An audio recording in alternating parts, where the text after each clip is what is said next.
খুবই গরম একটা খবর নিয়ে আজকে আপনাদের সম্মুখে হাজির হওয়া। খুবই গরম খবর এবং শেখ হাসিনার জন্য দুঃসংবাদ এবং বাংলাদেশে যারা এখন পর্যন্ত আওয়ামী লীগ, ছাত্রলীগ বা শেখ হাসিনা ভক্তবৃন্দরা রয়েছেন তাদের জন্য বড় দুঃসংবাদ হয়তো আমি দিতে যাচ্ছি। আমিও দুঃখিত, কারণ এমন একটা সংবাদ আপনাদের দিতে হবে। সংবাদটা হলো, শেখ হাসিনার একটা কল রেকর্ড ভাইরাল হয়েছে।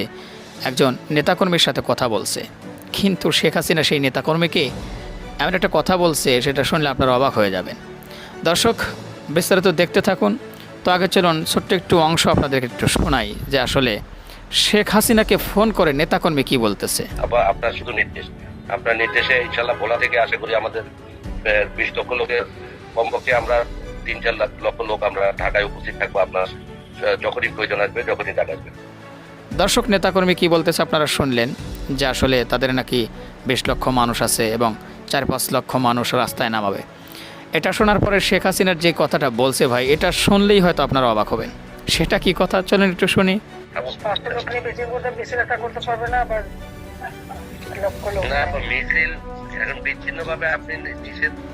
হ্যাঁ, শুনলেন যে শেখ হাসিনা বলতেছে দুরুমিয়া 4-5 লক্ষ তো দূরে থাক, 30-40-50 জন মানুষ মাঠে নামাতে পারো না, তোমরা শুধু বলো 4-5 লক্ষ মানুষ। তো আসলে শেখ হাসিনার ওদিক থেকে বা ভারত থেকে একের পর এক কিন্তু বাংলাদেশের যেগুলো আওয়ামী লীগ, ছাত্রলীগ, যুবলীগ যারা রয়েছে সবাইকে কিন্তু মাঠে নামানোর প্রচণ্ড পরিমাণে চেষ্টা করে যাচ্ছে।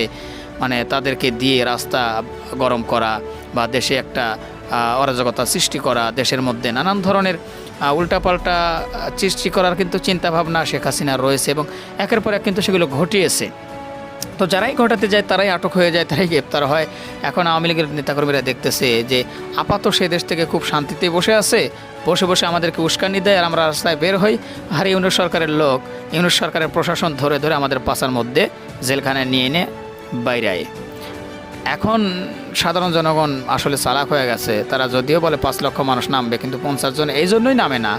তারা বুঝে গেছে যে হাসিনা বা বড় বড় পেটমোটা নেতাকর্মীরা যারা ছিল একসময় এমপি মন্ত্রী ছিল, তারা তো দেশের বিভিন্ন জায়গায় ছড়িয়ে ছিটিয়ে আছে, মানে পালিয়ে তো তারা ভালোই আছে। কিন্তু যারা তাদেরকে আশ্বাস দেয় তারা তো দূরে আছে, কিন্তু এই আশ্বাস পেয়ে যে সমস্ত পাতি নেতাগুলো ছাগলের 3 নম্বর বাচ্চার মধ্যে লাফাইতে আসে রাস্তায়, তারাই তো মনে করেন উষ্টা খায়, তারাই তো মনে করেন ধরা খায়, তারাই তো প্রশাসনের লোক ধরে নিয়ে মনে করেন যে গরম ডিম আরও অনেক কিছুই দেয়।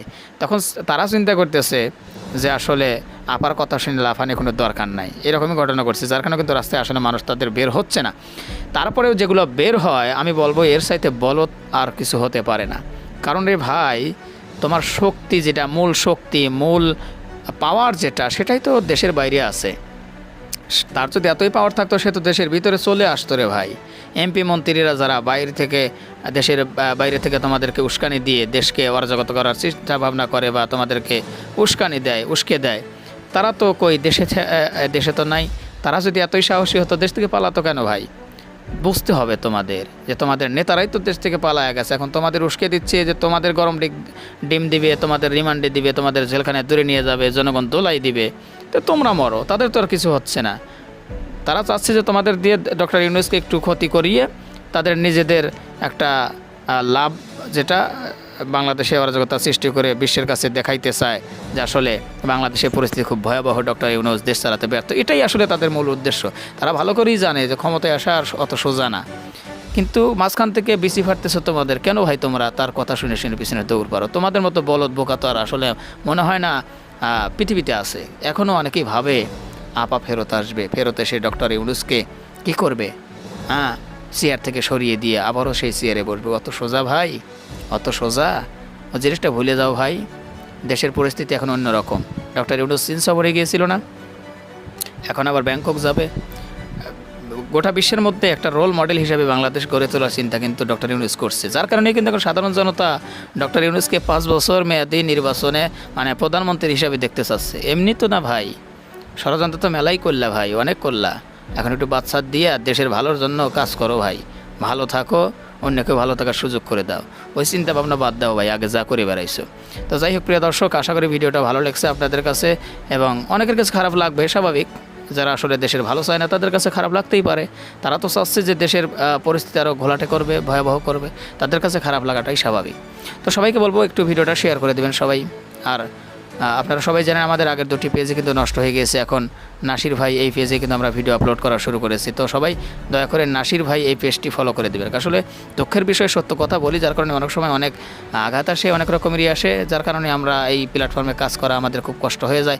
তারপরেও আপনাদের জন্য ভাই কাজ করি। তো আবারও দেখা যাক ইনশাল্লাহ আপনাদের ভালোবাসা পেলে আমরা নাসির ভাই এই পেজটাও আশা করি ইনশাল্লাহ অনেক দূরে এগিয়ে নিয়ে যেতে পারবো, যদি আপনারা পাশে থাকেন। আশা করি সে ভালোবাসা, সে আশা আমি আপনাদের কাছ থেকে পাবো। তো যাই হোক, ভিডিওটা শেয়ার করবেন আর আমাদের এই পেজটা দয়া করে ফলো করে দেবেন, নাসির ভাই এই পেজটা। তো ভালো থাকবেন, আল্লাহ হাফেজ।